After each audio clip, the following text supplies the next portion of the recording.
how can Israel be God's firstborn son in Exodus 4:22, and the Lord also be a husband unto Israel in Jeremiah 31, verse 32? Let me say that question again. In Exodus 4:22, it says that Israel is God's firstborn son. But in Jeremiah chapter 31, God says he's a husband unto Israel. Well, isn't that inconsistent? What is God's relationship with Israel? Are they a firstborn son, or are they a spouse? How does that work? I don't know. So look with me at Exodus chapter 4. Exodus 4. Let's look at the verses so you can see the issue, and then we'll give you what we think is the scriptural answer. Exodus chapter 4, verse 22. And thou shalt say unto Pharaoh, Thus saith the Lord, Israel is my son, even my firstborn. Compare that with Jeremiah 31. Jeremiah 31. Jeremiah 31. Behold, the days come, I'm in verse 31. Behold, the days come, saith the Lord, that I will make a new covenant with the house of Israel and with the house of Judah. Not according to the covenant that I made with their fathers in the day that I took them by the hand to bring them out of the land of Egypt, which my covenant they break, although I was an husband unto them, saith the Lord. Exodus 4, Israel is God's firstborn son. Jeremiah 31:32, God is a husband to Israel. That seems inconsistent. So what do? When there are two verses in the Bible that seem to contradict, the question is never which verse is right. Both verses are right. They have to be, because otherwise the Bible would contain errors. So the question is, how do we understand how both verses are right? To do that, look with me at Hosea 12. Hosea chapter 12. Hosea chapter 12, verse 10. I have also spoken by the prophets, and I have multiplied visions. Notice this next part. And used similitudes by the ministry of the prophets. In other words, God used similitudes.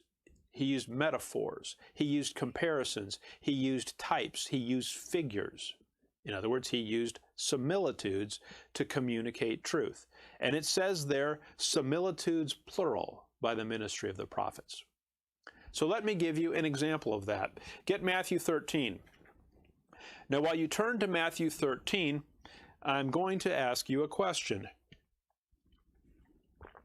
That question is this. What is the kingdom of heaven like? Can you recall? There's a metaphor, there's a similitude that God uses to describe the kingdom of heaven. It's in Matthew 13. Let's look at it. Matthew 13:24. Another parable put he forth unto them, saying, The kingdom of heaven is likened unto a man which soweth good seed in his field. Okay, so we know what the kingdom of heaven is like. It's like a man that soweth good seed. But let's keep reading. Verse 31. Another parable put he forth unto them, saying, The kingdom of heaven is like to a grain of mustard seed. Well, wait a minute. The earlier verse said it was like to a man sowing good seed. Now it says it's like a mustard seed. That's sort of different. I mean, maybe it's close, but it's sort of different. Well, let's keep reading. Verse 33. Another parable spake he unto them, The kingdom of heaven is like unto leaven.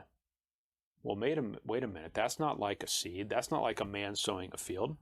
Verse 44. Again, the kingdom of heaven is likened unto treasure hid in a field. Now, wait a minute. Knock it off. What are you doing, God? And I'm pounding the table, and I'm making the microphone make too much noise and so on, but I'm getting excited, so I apologize. What's going on here? There are clearly different similitudes being used. Let's keep reading. Verse 45, again, the kingdom of heaven is like unto a merchantman seeking goodly pearls. Verse 47, again, the kingdom of heaven is like unto a net. Get Matthew chapter 18, Matthew 18:23. Matthew 18 and verse 23. Therefore is the kingdom of heaven likened unto a certain king which would take account of his servants. Matthew 20. Matthew 20 and verse 1. For the kingdom of heaven is like unto a man that is an householder, which went out early in the morning to hire laborers into his vineyard. Matthew 22, verse 2. The kingdom of heaven is like unto a certain king, which made a marriage for his son. Matthew 25. Then shall the kingdom of heaven be likened unto 10 virgins.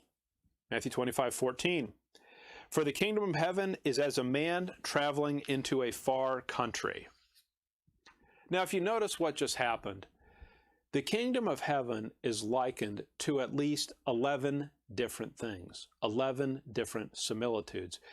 Many of those are in the exact same chapter. You know what that tells you? It's okay for the kingdom of heaven to be likened to different things. It's okay for there to be different similitudes, because similitudes are not the exact description of the thing. They're a likening, they're a comparison. They are something that is similar but not identical. Let me give you another example. Get with me Ephesians 6 and 1 Thessalonians 5. So Ephesians 6 and 1 Thessalonians 5. And please get both of these, because I want you to see this. I want you to see this at the same time. So get Ephesians 6 and 1 Thessalonians chapter 5. Ephesians 6 and 1 Thessalonians chapter 5. Ephesians 6:16. Above all, taking the shield of faith. Okay, makes sense. There's a shield of faith that the believer needs. But notice 1 Thessalonians 5:18. But let us who are of the day be sober, putting on the breastplate of faith and love. Well, now I've got a question. Which is it? Is faith a shield, or is it a breastplate? Because Ephesians 6:16 said it was the shield of faith. But 1 Thessalonians 5:8 says it's the breastplate of faith. Those are different. Get with me Ephesians 6. You've still got Ephesians 6, but now we're going to look at verse 14. Ephesians 6, verse 14. Stand therefore, having your loins girt about with truth, and having on the breastplate of righteousness. So in Ephesians 6, there's a breastplate of righteousness. Compare that with 1 Thessalonians 5, verse 8. But let us who are of the day be sober, putting on the breastplate of faith and love. Well, now we have a problem, don't we? Ephesians says it's the breastplate of righteousness. 1 Thessalonians 5 says it's the breastplate of faith and love. You know how armor works. Do you wear multiple breastplates? You normally don't. You have just one. Well, which is it? Which one's right? Of course, you know the answer is both have to be right. But let's see it again. Keep Ephesians 6 and get 2 Corinthians 6. Ephesians 6 and 2 Corinthians 6. Ephesians 6, it talks about the breastplate of righteousness. But then notice 2 Corinthians 6, verse 7. By the word of truth, by the power of God, by the armor of righteousness, notice what it says, on the right hand and on the left. Well, is righteousness a breastplate that you wear on your chest, or is it gauntlets that you wear on your hands? Now, I'm not suggesting to you the Bible has errors. Of course it doesn't have errors. That's not true. God is a God of truth. His word does not contain errors. But the fact of the matter is those verses don't say the same thing. And when they describe the armor of God, at one point it says the breastplate is righteousness. At another time it says it's the breastplate of faith. How can all of those things be true? And what I would just share with you is this. Is God limited that he's only allowed to use one similitude? Is there a quota? Is there some sort of shortage in heaven and God has to pick one similitude for something and he can't use anything else? In other words, he can pick one metaphor for spiritual truth, for example, the armor of God or righteousness or what have you, and he's only allowed to pick one. He can't pick anything else. Well, that's not the way that it works. God has the authority to use multiple similitudes, and that is what he has done.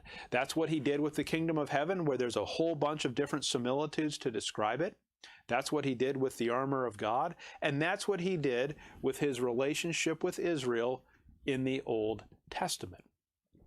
Now, just to state the obvious, these similitudes are a description, they're a picture of what the spiritual truth is like. They're not identical to it. The reason the similitude is used is not because it is a perfect physical description of something spiritual. It's used because it's an approximation that we can grasp, because we understand how armor works, and we understand what a man seeking goodly pearls is like, and we understand what, the different metaphors are given for the kingdom of heaven. They're physical pictures that are helpful for us to grasp deeper spiritual realities. That's why God has different similitudes. So in the Old Testament, when Israel is described as a firstborn son, or Israel's described where God is a husband unto them, neither is literally physically true, but both are correct spiritual similitudes describing what the relationship is like.